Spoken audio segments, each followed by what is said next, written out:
Okay, guys, we are on air. We are on air, and we do have three brilliant men and two brilliant services and one brilliant host. Okay, I usually do from left to right on my screen. But, I don't know. It usually my screen is slightly different from other screens for some reason. So I do what Google tells me to do. Okay, we have our host today, Mark Traphagen, and it's very easy for me. Everything is right. Well, Stevens is not. Mark Traphagen, he'll be hosting tonight.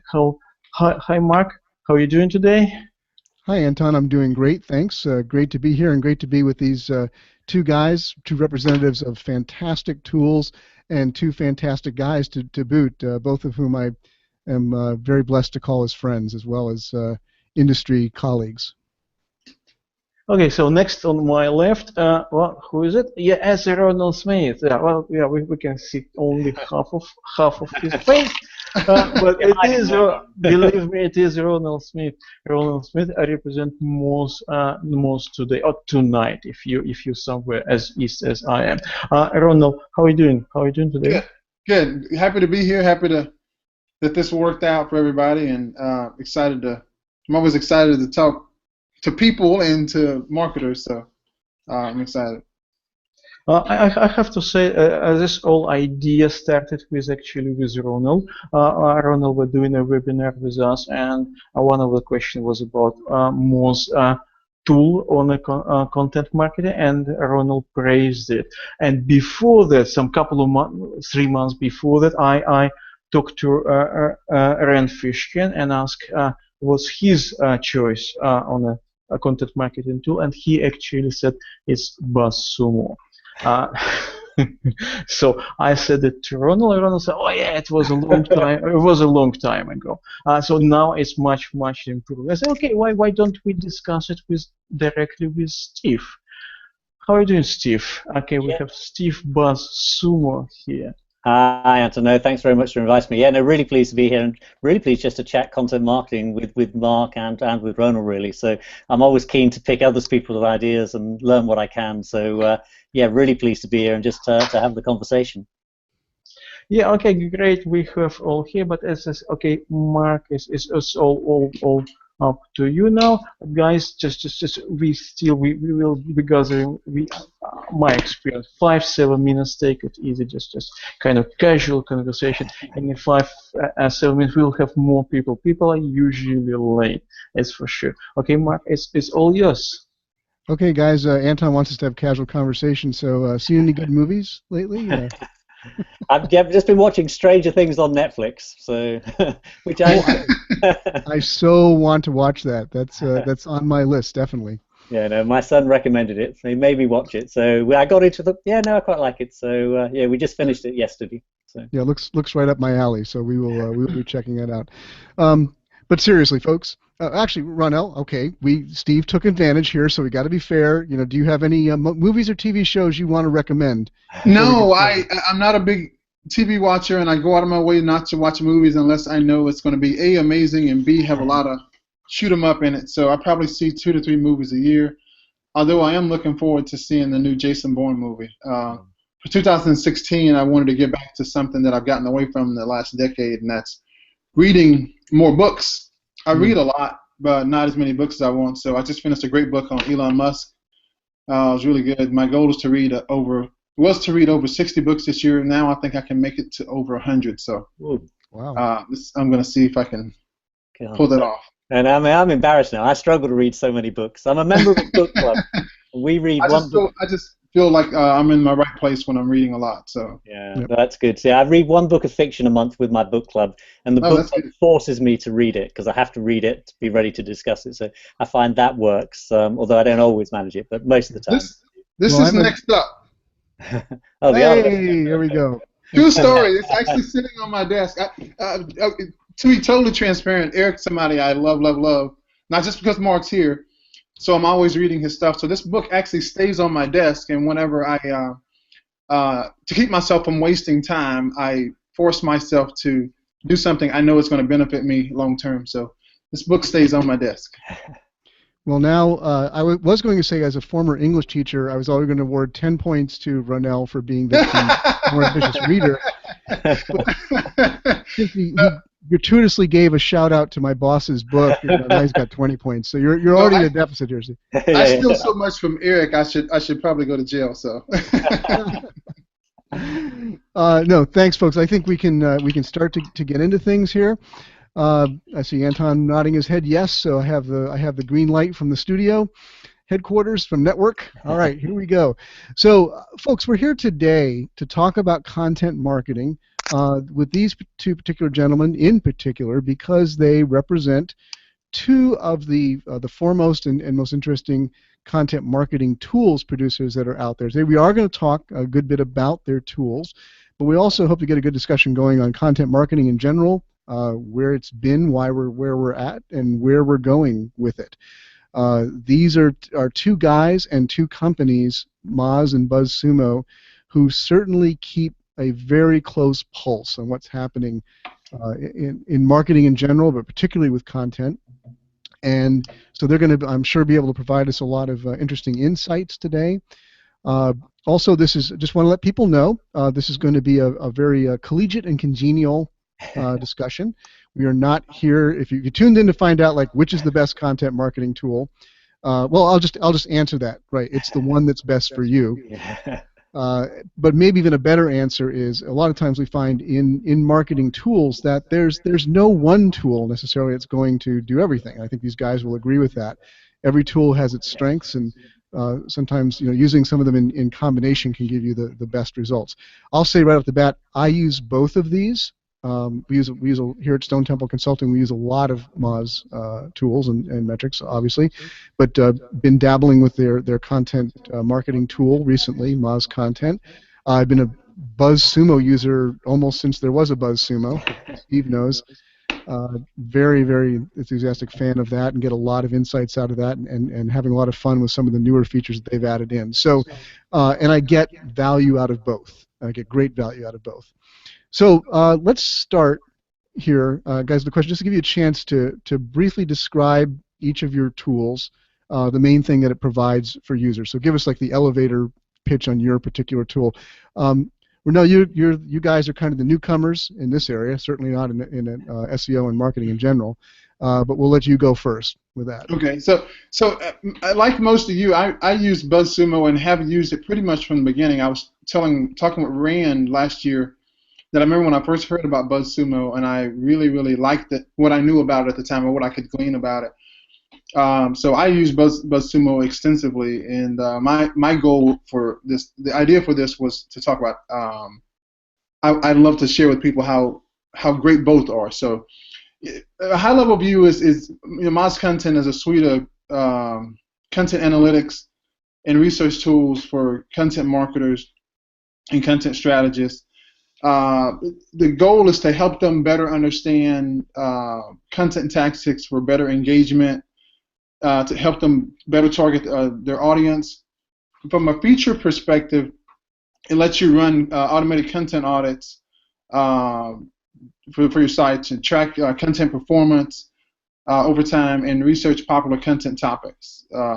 So not very much dissimilar from what BuzzSummo is or does. I guess one of the only big differentiators is the audit feature, but that may or may not be germane to everybody. All right, and Steve, tell us about BuzzSummo, especially in regards to what content marketers would be interested in. Yeah, no, sure. I mean, we're mainly a data company. We gather data about content, and we hope that by using BuzzSummo you can gather some insights about the content that's resonating in your particular areas, either for a topic or a domain. So we make it easy for you to see what's resonating in terms of what's the most shared, but often it's more than what's resonating, what's getting lots of shares, but understanding why really. So we try to focus a lot about amplification. So who's sharing it, who's linking it, why is it actually getting amplified? And we have a couple of features. One is trending, so we can show you what's trending right now, and I think not enough people use that because it's so important, because content changes all the time. What was trending yesterday, what's trending today. people's interests change. So I think the trending feature's good. And the other feature that we look at now is that we also crawl all the public Facebook posts, so which is running at about 1 billion a month. It's just huge, and we don't get to see the private stuff. Facebook is becoming so huge these days. I mean, it's almost scary in a way. And I have worries about it, but getting insights from Facebook content is becoming increasingly important. And then finally, what we do is we also give you sort of brand alerts. So if you want to see every time somebody mentions BuzzSummo inside a blog post or inside a news article, we'll alert you. And I think we are fairly good. We generally pick things up within 10 minutes or so of it being published, so the alerts are quite strong. But overall, it's just how can we give you insights so you can make your content better? That's really what it's all about. Yeah, I'm not sure. The brand mentions is something that I've been using and really enjoying recently. You guys do a great job with that. In particular, you know, we had a study last week that went very kind of viral and popular and was getting a lot of writing about it. And you know, your tool is giving me great insights into who is linking to it. Might just mention quickly that, you know, one of the things I've been using of yours that's kind of useful is an alert that I get that shows me mentions of our brand that don't have links. Yeah. And we've already, you know, we're not quite as brilliant as some of the case studies you published, but we've already used that to convert several great opportunities where a high authority site linked to us, or mentioned us, had no link, reached out to the author or the publisher and got a link. Yeah, no, we have to thank Sai Balaki for that from WordPress Beginner, because he was saying, I love your tool. He says, it's how I get all my links. And I'm saying, what do you mean? How do you get your links? And he said, well, I looked for them, and he said, they haven't linked to us. We then approached them because they've mentioned us. They haven't linked to us. So it's an easy link, really. And so I said, oh, we can make that easier. So we added that little feature to tell you automatically whether someone's linked to you or not. So, but yeah, so you can thank Syed for that feature. Most of the best features come from your customers. They don't come from us. So it's always learning from customers. Awesome. So true. So let's switch to a more general question here. Both not specific to your tools for a moment, but to tools in general. Like, why should a content marketer use some of these tools? I think you've already kind of given us some reasons in your features, but let's get a little more in depth on that. You know, make a case. You know, I did content marketing for a long time without your tools. You know, why do I? You know, as a content marketer, why do I need these things? What am I going to get that I wouldn't get on my own? Okay. Either one. Yeah, I can jump in down that. I mean, I think you can get quite a lot of data, but you get it from lots of different tools. So you could look at what's trending on Twitter, what's trending on Facebook. You can look at your Google Analytics. You can look at Google to see trends, for example. So there is quite a lot out there, but it's getting it together in a single place, I think. So, I mean, what Moz Content does and we do, you can put in a single topic, and then we'll show you what content's resonating from across a whole range of sites and show you where that's getting shared, for example. So I think the tools just try to make your life easier, and hopefully that's what people pay for when people pay. We have a freemium product as well as a paid product, but that's hopefully what people pay for, is that we do save you time, because I think you can get quite a lot of it, not all of it, but you can get quite a lot of it. But we bring it all together and make it nice and simple for you in one place. I think that's the big difference for me, is that tools should make your life a bit easier, hopefully. Absolutely. As I think about this question, Mark, it reminds me of a Whiteboard Friday you did for Moz a while back about how you come up with content ideas. And that resonates because whenever I speak, the number one question I always get is, how do I know what content to write about? Which to me is kind of a content marketing 101 question, or it should be. The next is, how can I afford to produce the content that I need? So if you think about it, you spend a lot of time and money on a piece of content that doesn't get a share or a link that's not very worthwhile, and it's very unlikely that you'll stick with it. But as a marketer, you want to make sure you're making the best bet possible initially. And so to me, tools like Moz Content and BuzzSummo give you the insights and the data that help you combine that intuition about your audience into something that allows you to make some informed decisions.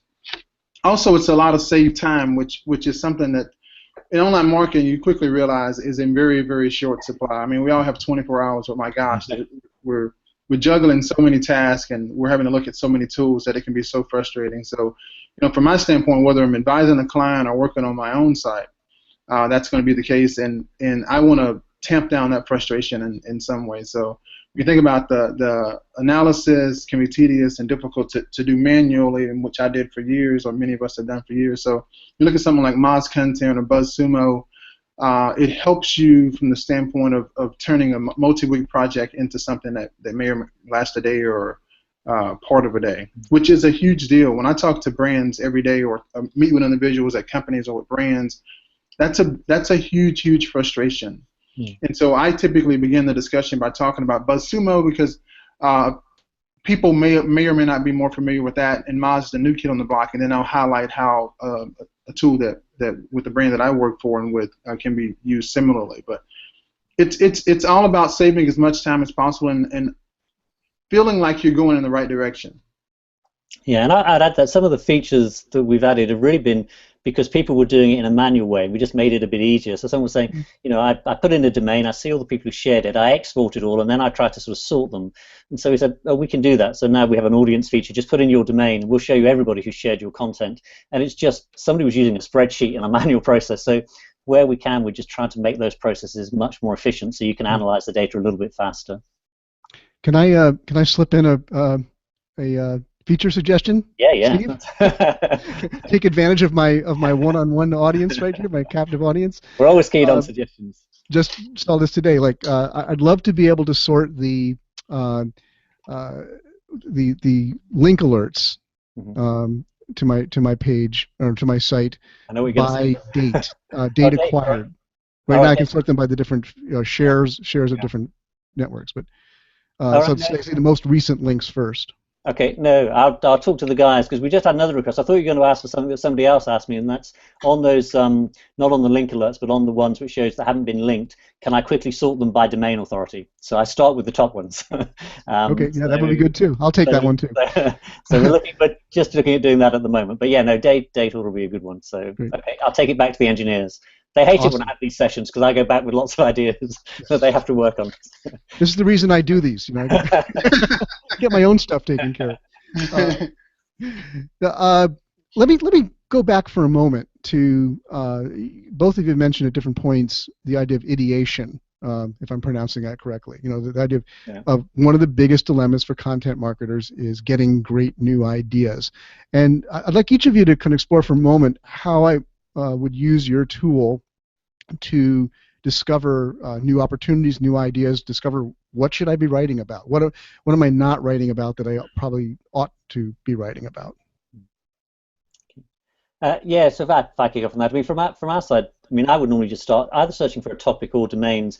I quite like to use domains and see what competitors are doing because often they have good ideas. So I'm not averse to looking at stealing good ideas. But I think when you get the analysis back, for me, I often look at, you know, are there gaps in what's not being covered, or can I take contrary viewpoints? So often, yeah, I see a post doing particularly well on a particular viewpoint. I think, is there a counter viewpoint to that, which can make it, or can I do it in a slightly different way? But I'm always looking for what's performing and then seeing maybe there are gaps, maybe people aren't answering this particular question and there's a gap there. Or, as I say, just looking at, is there a counter viewpoint I can take? Because sometimes you can be controversial, not way out controversial, but way out controversial in the sense of you're something which then generates discussion and debate, for example. So I look for those sorts of things. I also quite like to look at other areas.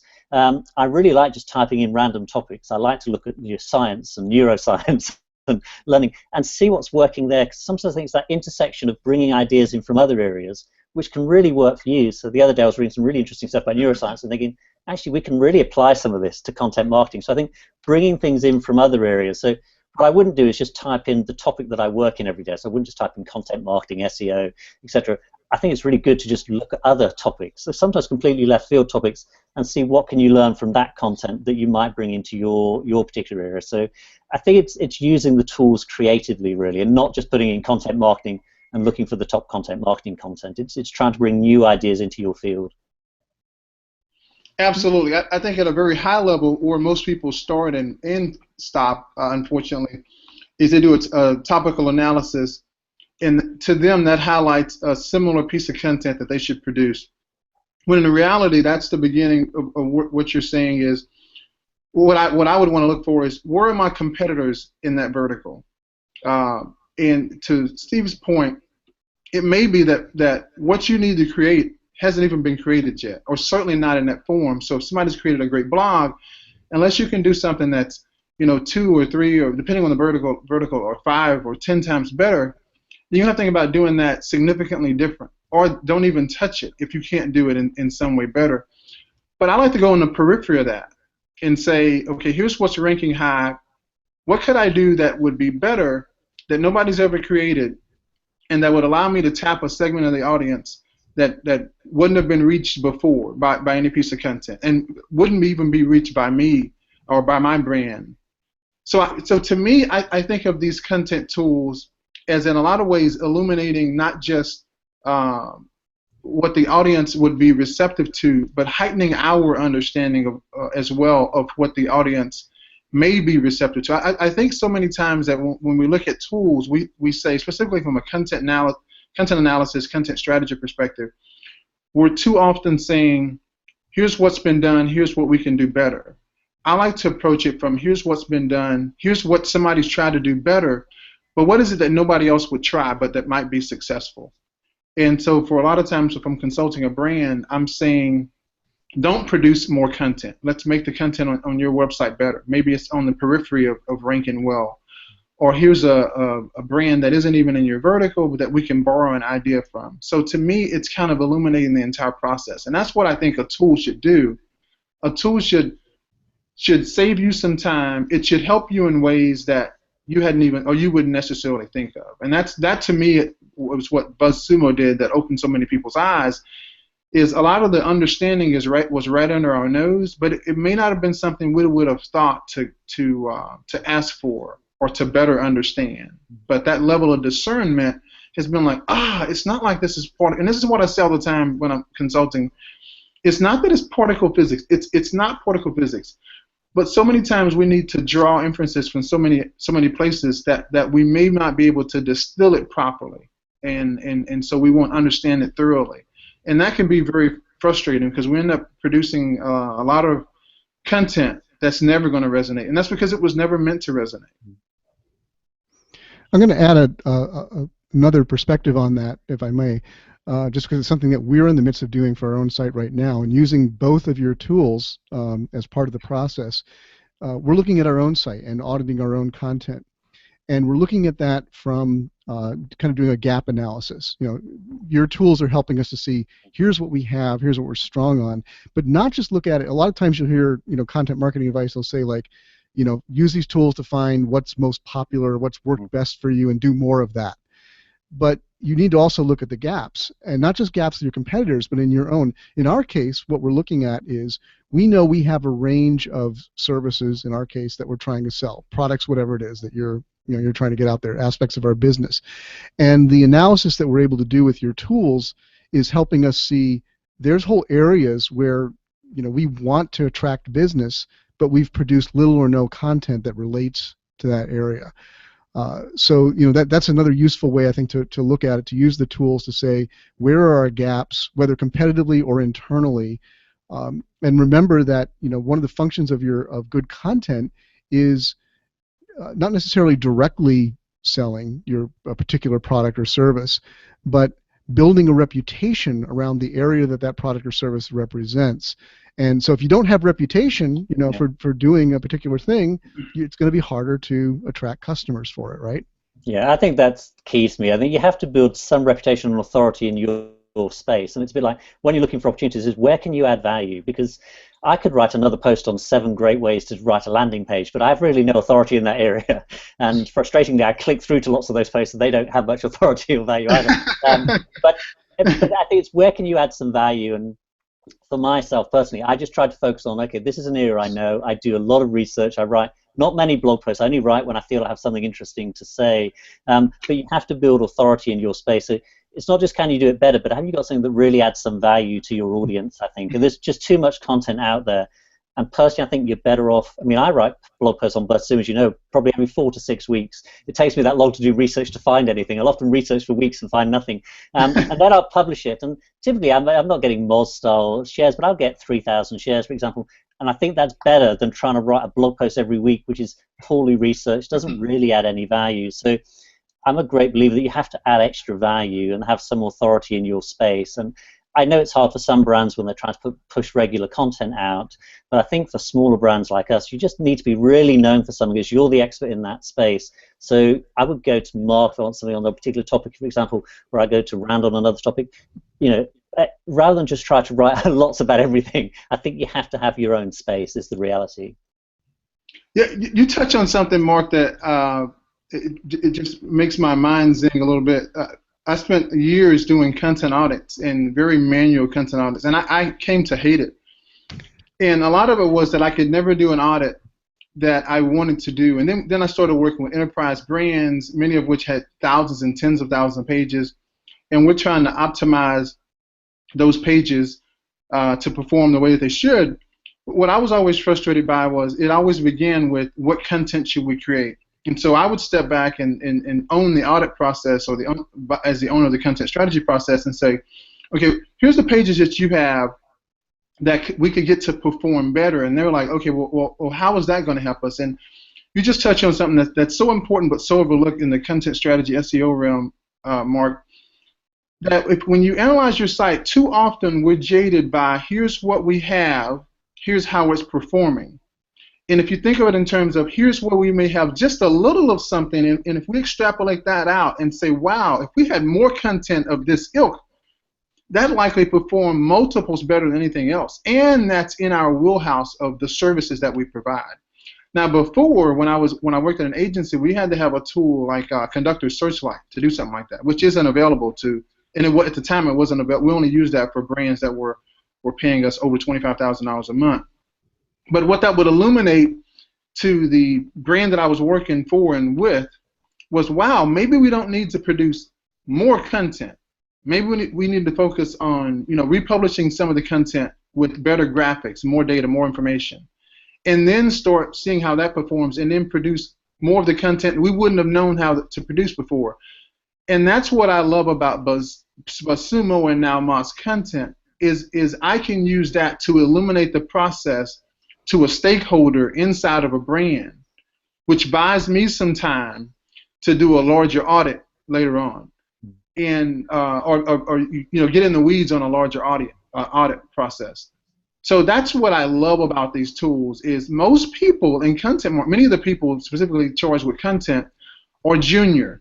They're not going to have time to do an audience assessment, a gap analysis, a competitive assessment, an SEO audit, and that whole 7-step process, so to speak. So this can give them something to do, and they may do this for 2 years and never do anything else more involved, but they'll be on the right track. At least they're moving in the right direction, and that's what I've loved about BuzzSummo and now Moz Content.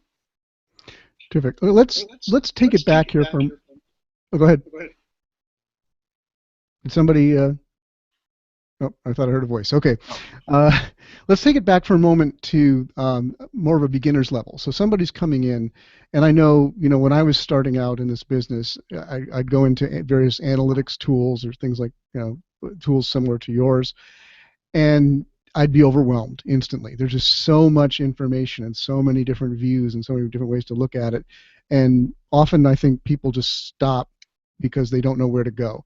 So for a new person, a new content marketer coming in, a new site owner trying to get started, give us an idea of what would be their KPIs? What out of your tool should they focus on first instead of getting overwhelmed by everything that will give them more of an immediate return, and then they can start to dig into the more advanced features?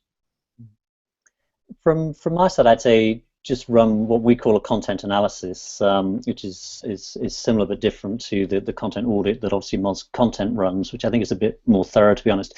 But what I would say is if you put your domains in, your domain, competitor domains, topics, you get a good overview of the start of the lay of the land for your particular topic areas. If you're particularly new to the area, you're a newcomer to the area, you get to see what sort of topics are getting shared, what networks they get shared on.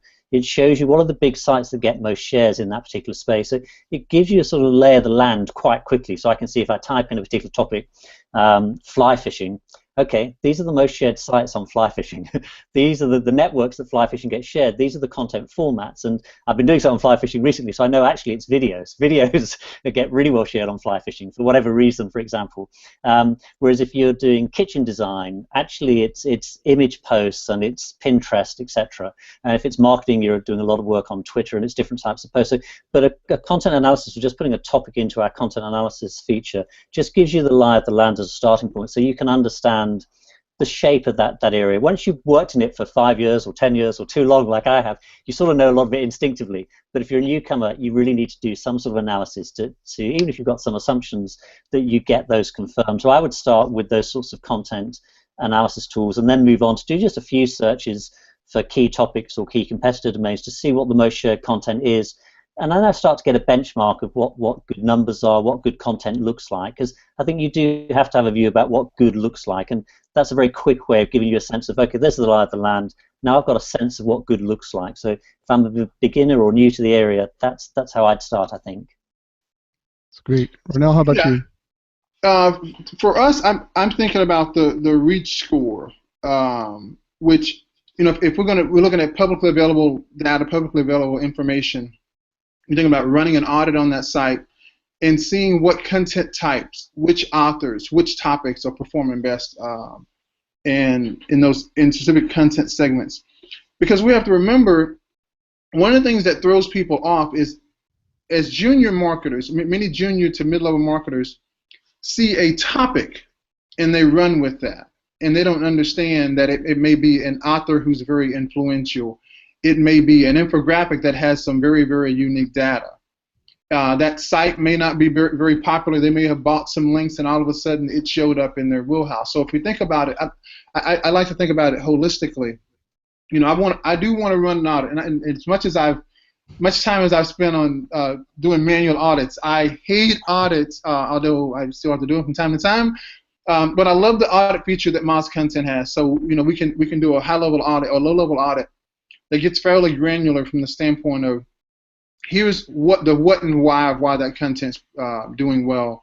And then with that reach score, it really illuminates who is reaching why, and it kind of provides some teeth to, is this something I should pursue? You know, because so much of it, and I know I keep harping on this point, so much of it is stopping people from wasting time. And so if we look at it from the standpoint of, okay, what that reach score does for us is saying, okay, maybe this is where we should be paying attention. And we could think of that in a way of, maybe we would think of, say, a keyword analysis tool of illuminating where our best opportunities are. Not where the best opportunities are overall, but the best opportunities for us as a brand, as marketers, in a specific vertical. Great. So I'm going to give you an opportunity here. If you've got something in this is one I've been looking forward to asking, because I have a feeling that a lot of people who are involved, either building tools or work with a company that has tools, everything it does, and there's sometimes like a hidden gem in there. There's some function, there's some way of using the tool creatively. Maybe it's something that you just know about yourself. Or maybe it's something that a few users have told you, like, we're doing this with it, and you said, oh man, that's we didn't even think of that. That's incredible. More people should be doing that. So what in your tool is a hidden gem or a hidden way of using it that you wish more content marketers were taking advantage of? Okay, if I jump in on that one, I think the first thing I'd say is I wish more people could use search well.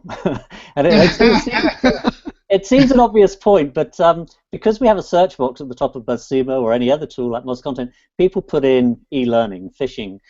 You can put 1,000 characters into that search box, and we do talk to people about this. And it's a bit like just using Google Advanced Search. I mean, even just within the search box, you can put in ors, you can put in minuses, for example, and exact quotes. You can build quite sophisticated searches. And we've only had one client, which was Ogilvy, one of the big advertising agencies. They came back and said, can we put in more than 1,000 characters, because they hit the limit. So they were using the search box in a really sophisticated way. And you can save the searches, so you don't have to retype them out each time. But I wish people would use search in a slightly more sophisticated way. It's worth spending 20 minutes understanding, even just for Google searches or for BuzzSummo searches, just how to use a search box, I think. Just a few simple commands and juxtapositions, you can get so much better results. So first of mine would be on search. I think for our can I jump in with something Yeah. before you move off of search? Just my tip related to that for BuzzSummo users would be click the little advanced button or link underneath the search box, and you get this whole menu of wonderfully powerful operators that you can add to your search that give you very specific things. That there's so much hidden power in BuzzSummo in that advanced search button. Yeah, there's loads of things you can do there. So you can just put author : Mark Traphagen, and then we'll show you Mark's most shared post, for example. So Yeah, everybody should do that. Yeah, everybody. So there's just so much you can do. But the search box, understanding the search box is it's not just BuzzSummo, it's for most tools really. I'd say the things that people underutilize for us is trending. I think trending is really powerful. We can show you what's trending within 5-10 minutes of it trending. And I know that we have some big clients, I think I can say like BuzzFeed, etc. And they look all the time at what's trending. What's important to them is what's trending. Whether it's writing their own story about it, it's whether it's sharing. For some industries, knowing what's trending is so important. But the other little gem is the one that you mentioned. I think is just low-hanging fruit. Links are so important and they're so hard to get. Low-hanging fruit is people who mention you but don't link to you. That's a really nice, simple way of trying to improve the authority of your site. Is just get some links that way. So that's a little gem I think that people should use more. Ronell, how about for Moz content? What's something? You guys remind me of something when I first started my website. It'd been ongoing for a couple of years, and I didn't realize why I kept getting these offers of work from my old life, and I didn't realize I didn't understand search very well at the time. This is in 2011. But I also didn't understand at the page level how, even though I had all this new stuff that I was doing, the content marketing, content strategy, but specific pages were still so interspersed and still so heavy from a search perspective on my old life that they still ranked for keyword topics that I wasn't even targeting. So that resonates very, very well, and it highlights something. When Moz content first came out, there was a feature I didn't even know about the content audit functioning, but I knew they were going to have this related topics tool, this keyword analysis, content search that would highlight something that went far beyond what you could see from looking at a page, was what the page actually ranked for from a topical analysis, keyword analysis, search perspective. So, if you look at what our data science team did for many months, was develop the model that identified the most important topics on a page, and then they let those pages. You can provide with this content search now. You can provide a report that highlights at a very high level what this specific page is known for in the minds of the Google bots, so to speak. That's very important to keep you from wasting time. Another important feature, and very few people know about this, and this is a very new feature as well. From a content audit filtering perspective, which I think is very, very powerful and very significant, not just because I love audits, but it allows you to segment a site's content and compare those segments against one another. A great example is for Moz would be Rand's videos, the Whiteboard Fridays. So it can illuminate for you how well that's doing for us, but you'd be able to determine maybe how well that would do for a specific brand in a similar vertical as well, based on what your brand is known for, how well a specific page is doing, how well specific pages of similar type or of similar ilk are doing. So again, I think it really puts you on the right page, so to speak. And again, this is a new feature called Moz Content Search. But broadly, the way I think of it is, I talk a lot about disruption and how brands are always on the cusp of being known for something or being able to offer a service that they don't even realize is in their wheelhouse. What I love about content search is it can illuminate those opportunities. Like for me, for example, well before I was involved in quote-unquote content marketing, I was doing content strategy and content writing. And because I had specific pages that talked about quote-unquote content marketing strategy, I started getting requests for content strategy work. and it's very similar in a very similar fashion. Those pages were beginning to show up for people who were looking for content strategy, even though I had no idea what that content strategy was even a thing that I could even offer. So I love the new content search feature. Sweet. Well, my next question is, we may have given, I should have said spoiler alert at the beginning, because we may have given some of this one away already, but even if you have to mention something you already mentioned earlier, that's fine. What is a feature that, or features that are most requested right now that you don't have yet, but you're getting a lot of requests for in your particular tool, if you know that? Yeah, I'm happy to give again with a couple. I suppose the first one, slightly tongue-in-cheek, but the first one is, can you build us a tool that writes the content? Because that's hard work. It's hard work writing all this content. Can you build us a tool that writes it? And I think we're not far away, not for us, but I think we're not far away from a world where algorithms will write the content. There's a wonderful company which you guys may know in Chicago called Narrative Science. Do you know Narrative Science? And they span out of Northwestern, and they write algorithms that write stories. So they do, I think lots of newspapers in the US now use them for baseball, for financial reports. So well, there was, just to give you an example quickly, it was in the news here only maybe a month or two ago that AP, Associated Press, now all minor league baseball team reports are being machine written. Yeah, they're all written by these narrative science algorithms, and people don't know. They can't tell the difference between human-written, machine-written, unless you really analyze. You can choose the tone of voice, you can choose excited, professional, etc.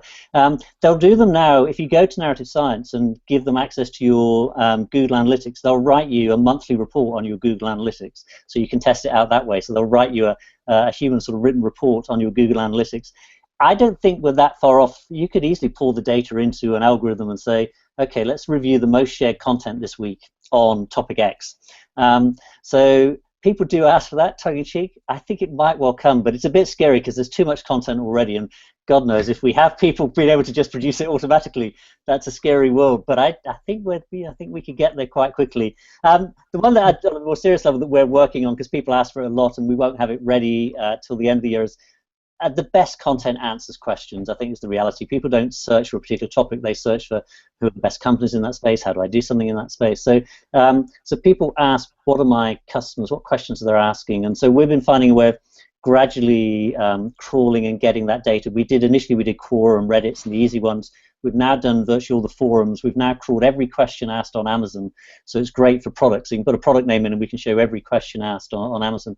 And I think that will be helpful to people. But it's still hard work working out how to parse the questions and then how to group them, because we've now got, in some ways, we've crawled too much data. We've now got too many questions. So literally, for you, tens of thousands of questions on a topic. So we have to find ways of analyzing it. So hopefully that will come towards the end of the year. But that's what a lot of our customers want: is, can you show me typical questions or the most popular questions that we should be answering? And so that's a small thing, but one that we're working on at the moment. But I think they'd rather have an algorithm that writes the content for them. So that's saving them a lot of money too.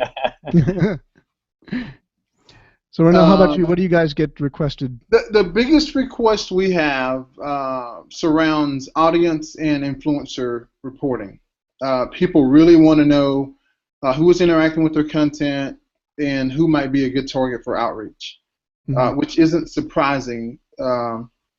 We have Follower Wonk, which is an amazing tool, amazing but underutilized tool, and it's one I've for years neglected, and it's just been in the last year I've really understood how to use it to find the right audience members, the most influential audience members that I could use to partner with for content creation. So the questions surround audience and influencer, which is, if you're steeped in content marketing, you hear that all the time. But audience is something people struggle with so mightily, and that just goes back 6 years for me. These some of the same questions we were getting then from brands I still get now, which is so frustrating. I think I want to challenge something on that. I mean, not challenge you directly, but put out a challenge there to the industry, as it were. Something that I'm looking for, because a lot of you mentioned Follower Wonk, and I agree. I've used Follower Wonk. It's a great tool, but it's based in Twitter. And a lot of the analysis you see of influencers is based out of Twitter, and there's a reason for that. And almost all of the top 100 influencers and this that, they're all based out of Twitter. the reason for that, right? The Twitter API. It's easy to get that kind of data. It's easy pickings. But of course, Twitter is only one part of the universe out there, and it's not the only place that things are being talked about. So, I'd like to see some audience analysis and influencer analysis tools that that go beyond Twitter, that reach out deeper into looking for connections that maybe we're not seeing through just that lens. Yeah, and it's a really good point. I mean, everybody does Twitter because Twitter's relatively easy to do, but also declining in some ways as well as other networks grow much bigger. You can do Instagram and stuff, but Instagram is difficult for content because you can't sort of link to content, so it's a slightly different thing. I mean, we've been playing a lot with Facebook, so you can put topics in Facebook and we can see who people are getting lots of interactions within Facebook, and so we're looking around that. But we have to be very careful because Facebook don't want you to do it, so it's quite a difficult thing. So if you end up doing it, you think, oh, they might come in and then close you down on that quite quickly. But you can type topics into the Facebook Analyzer to see who's getting traction and things. But it is because Facebook and LinkedIn really lock a lot of that down. They don't want you to have it. That's partly their secret sauce. That's what they're selling to you.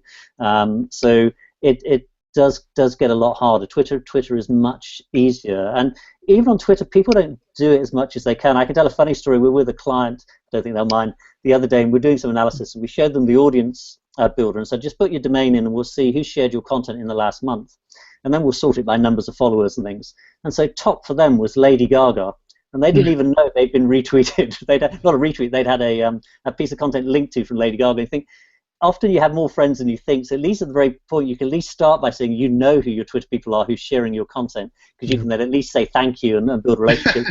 But I think it's a good point, and with the advent of things like Snapchat and things, I think influencer marketing has to look a lot wider. There are really big challenges for all of us as to how we do that, because Twitter's very easy, but it's increasingly a very small slice of the pie, and Twitter's still struggling a lot at the moment. I mean, we all assume it's going to get acquired by somebody at some point, so who knows quite where that will go. So I think the picture's much more complicated these days than it was even 2 or 3 years ago.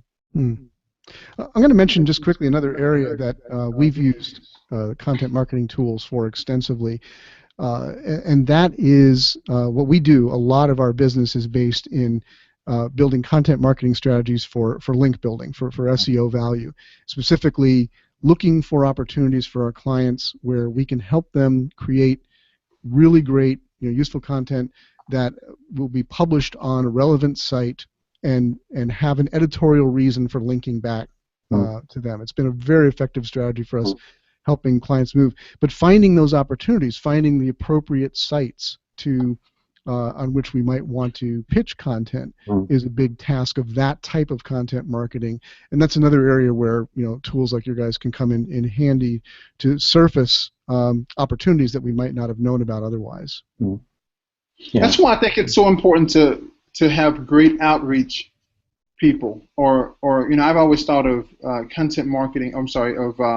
Link building as outreach more than I just have never liked link building. I like the term that. Yeah, we don't like the term either. It's just the one everybody uses.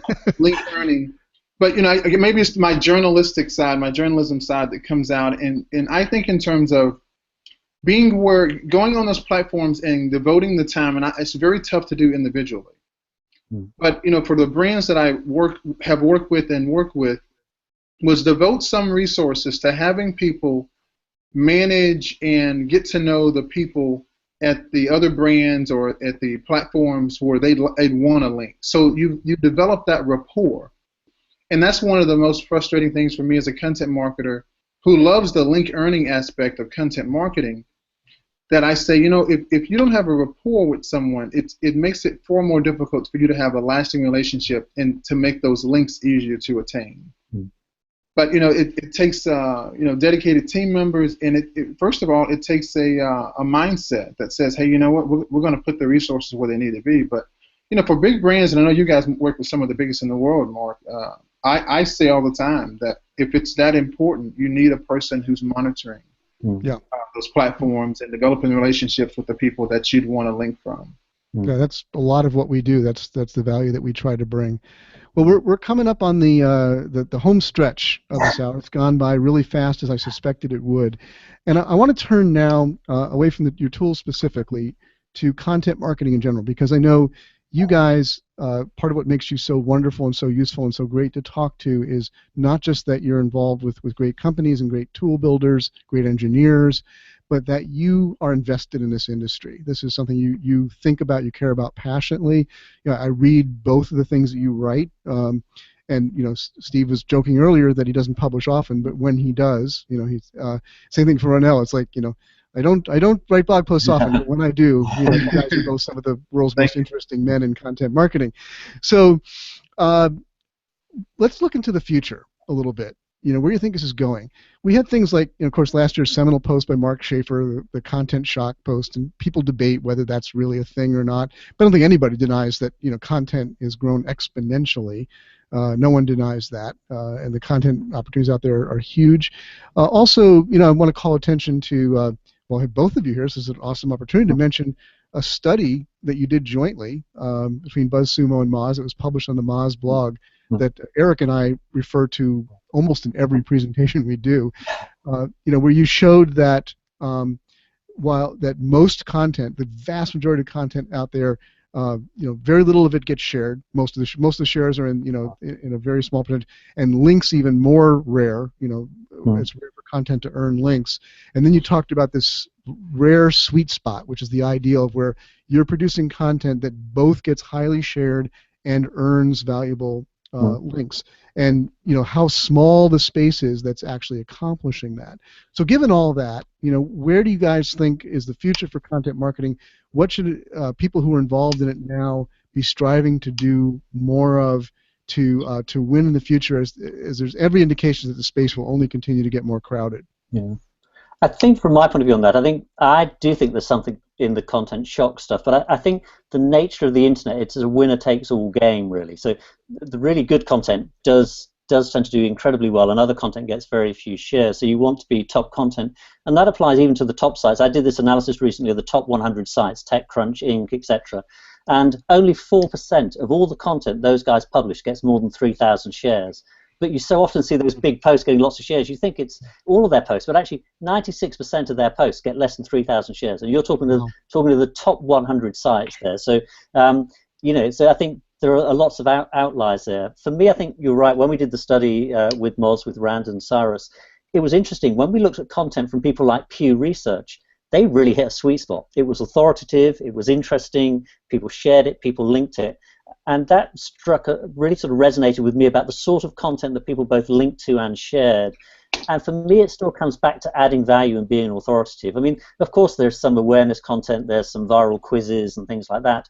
But in terms of content that's evergreen, that consistently gets shares, consistently gets linked back to, I think it's got to be authoritative content. But interestingly, I don't think any longer it has to be long-form content. I mean, I really like the quote from Blaise Pascal. You probably know the quote saying, you know, I've written you a shorter letter, but I didn't have the time. I think some content, really good content takes time. Good short-form content takes longer than a long-form post to keep writing.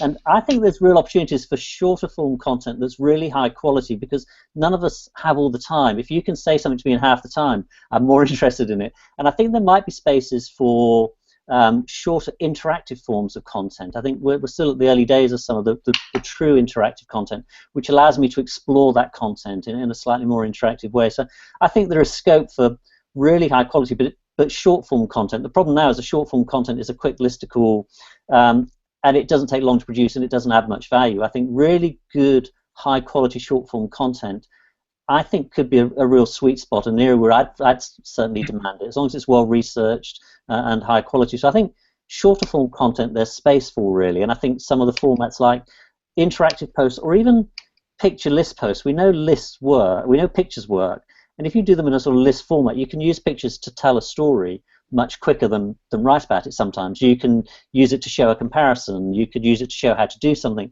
So I think we're not really exploring the full potential sometimes of that content, and I'm as guilty as anyone from just sitting down and writing sometimes. And if I'd spent more time and produced something which conceptually was different, it could add a lot more value, not least because it would be shorter for people. So, but for me, it still comes back to you've got to be delivering something of value to your users. You've got to have some authority behind what you're doing, I think.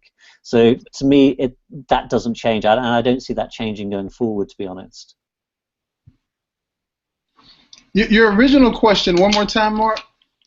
It was just what do you see going forward? Like with all of the competition in content marketing, how hard it can be to get any attention in the space, how much content goes out that almost no one sees or reads.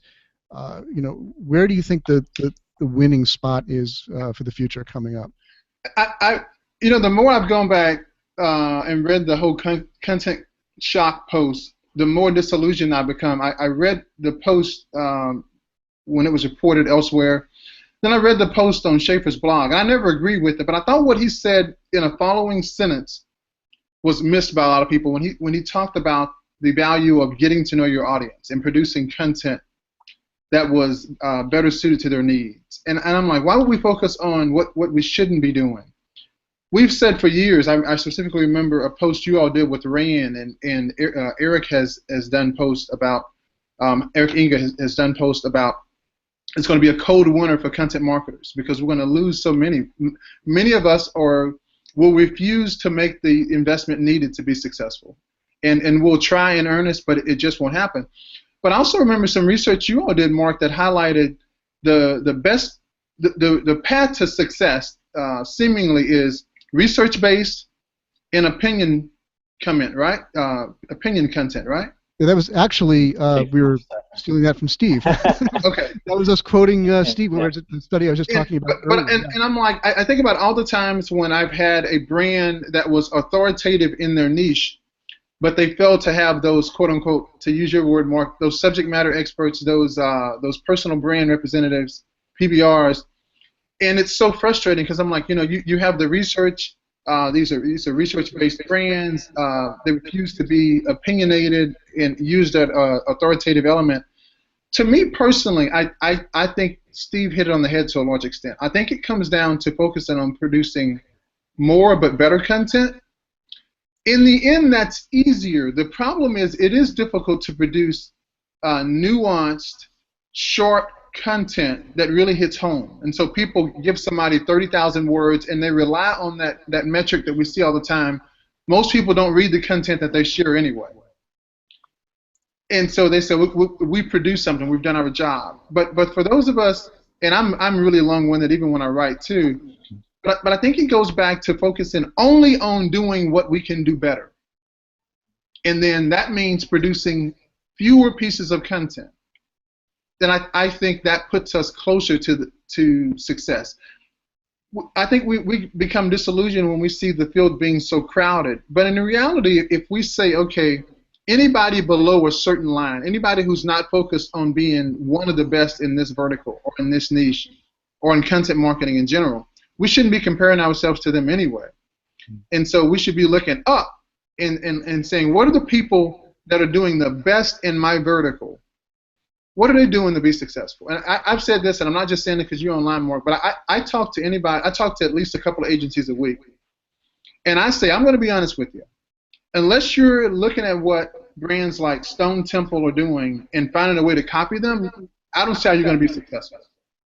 Because I don't think what you guys are doing is particle physics. It just takes, it's a lot of hard work.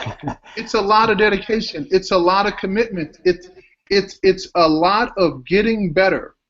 Yeah, I think that's a really good starting point. Today, you're not going to be great, but what happens is a lot of us just don't have that.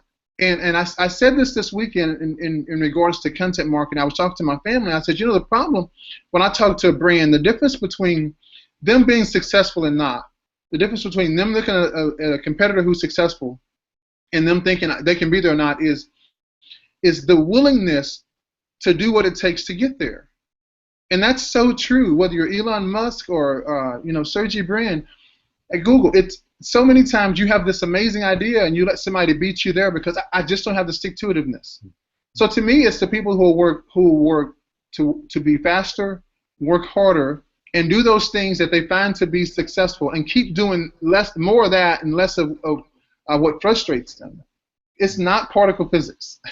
I would just add to, I agree with that, because I think in a world where there is too much content, we all have to use filters. And one of the filters is, do you respect the person's reputation and authority? So I will read something from Mark or Eric because I know that it's going to be authoritative. I know that you would have researched it. And content marketing conceptually is not difficult, I don't think. but it's damn hard work, and you have to be relentless, because I rely on you, Mark, to know the latest about the latest algorithm changes or SEO changes or anything, because I haven't got the time, so I use you as my filter, and I trust that you work damn hard and you keep on top of it, and if there's something new, I'll learn about it. That's how I use lots of networks, and it's how we all have to work. There's so much going on in the world. We all wake up dumber than we went to bed, because there's so many articles written, we couldn't possibly have read them. So in terms of our knowledge of the world as a whole, we all wake up dumber than we went to bed. We have to.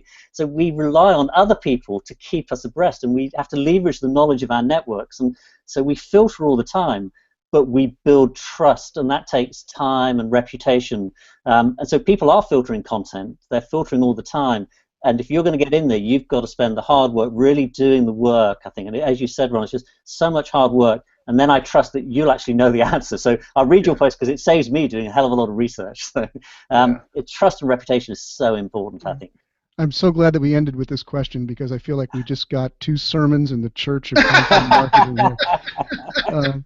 Anton, hey, I want my Stone Temple T-shirt, by the way. Oh yeah, we'll get you one.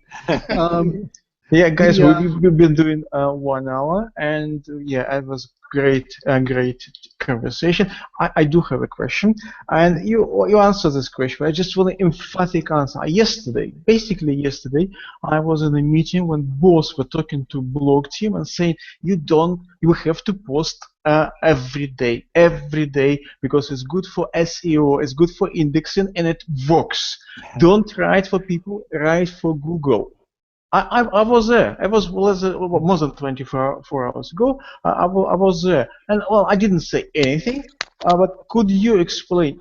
Is it true? Does it work for indexing? Does it work for SEO if you write shit every day in your blog? I'll leave that one to the experts. No, that's a serious question. No. There we go. That's the end of the show. No, I mean, this is. We brought it before, like that would be a whole other half hour probably we could delve into, but it's an often thought, kind of canard out there that frequency is a very important thing. I think what you hear from the Googlers is really true from our experience. It's not them blowing smoke. It's that sure, it's good to be consistent, but it's more important that you're producing quality that means something to your audience, that's useful to people. Even Google's getting better. The search engines are getting better at sniffing that out. If it's just content that's for SEO, if it's just to get keywords on a page, it's nobody's going to share it, nobody's going to link to it, and Google's not going to care about it. So you've put the user first. The things that you just heard from Ronell, the things you just heard from Steve are most important. Now, there are ways, and you just heard some of these suggestions from Steve, I think, of balancing out. This is what we've been trying to do. If you look at Stone Temple's content on our blog, we do these blockbuster studies, but they take months of preparation and research. We overlap a lot of that, so we can turn out one roughly every month. But that's our big piece of content, right, for the month.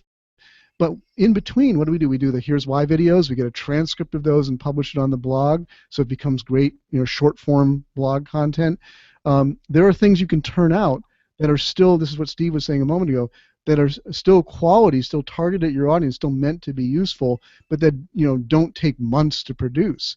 So I think if you can find a way of balancing those two, using the shorter form to keep a consistency and a flow, and so you stay in the marketplace, people don't forget about you, but still setting aside the time and the resources to do that big, well-researched, really quality, high-quality content that gets talked about for months and years to come, then you've hit a good balance in that. Could it be counterproductive from SEO? I'm going from technical point of view. I understand it counterproductive if you put a lot of shit and one day you produce some great stuff. Nobody reads you. You have a reputation of shit production. Nobody reads your great stuff. Easy, as this I understand. But from technical SEO point of view, could it be counterproductive if you just produce everyday posts who nobody reads? No. No. I'm going to say it might have been at one time, and it really isn't anymore. First of all, no, I mean counterproductive. Could it harm you? Oh yeah, because having lots of low quality content on your site will hurt your site. It will hurt you over time, because Google in particular is getting better and better at sniffing that stuff out. And if they see there's a lot of that on your site, it will devalue your site. It definitely can hurt you. Just yesterday, I think it was, John Mueller of Google in a Webmaster Hangout addressed this very thing. You know, people were asking, like, you know, should I just get rid of all the old content? And he said, well, no. He said, look through your old content, and if it's not providing value anymore, either update it, you know, make it something valuable, or yes, get rid of it, because it's just, you don't want junk on your site. That's the easy thing to do. And if you have this mindset, well, for SEO, I've got to be cranking out just any old thing every day, you know, you're creating more junk. You know, it's not going to help you. So yeah. I think okay, I got to answer what I expected, but yeah, it was as a real situation. I was there, and I just felt I didn't say anything, but I was very surprised. I think here's the number one, and I've got to go because I do have another meeting to get to. But the number one tip I would share with the audience on this, Anton, is that more and more the search engines, because of machine learning and you know, the advent of almost artificial intelligence that's coming into the play, they are getting better at looking at the stuff that's out there, the stuff on our sites, the same way that a human would. They're learning how to do that at a huge scale, obviously. So if you are concentrating on the user and providing real value for your end user, the same thing these two guys have been saying through the whole show here, if you're concentrating on that, you're going to be doing the right thing for the search engines. Put that priority first, and the search engines will take care of themselves. It's really not, this is right for Google. Yeah, you should pay attention to basic SEO, your site structure, your tags, all that stuff. You know, make it as easy as possible for the search engines to understand and find your content. All that stuff is great, and you should be doing it. But number one is everything on your site should make users trust you, want to be associated with you, want more from you, help them to understand what you do and the value that you bring, and everything else will take care of itself. Okay, thanks, Mark, and I guess we gone over the hour. Thank you very much. So I'll do my thank you from left to right, as Google said. Thank you, Mark. Thank you, Ron. I know everyone has to go. Thank you, Steven. And we're going off the air, so you can just do like, hi, Mom, I'm on the telly, but don't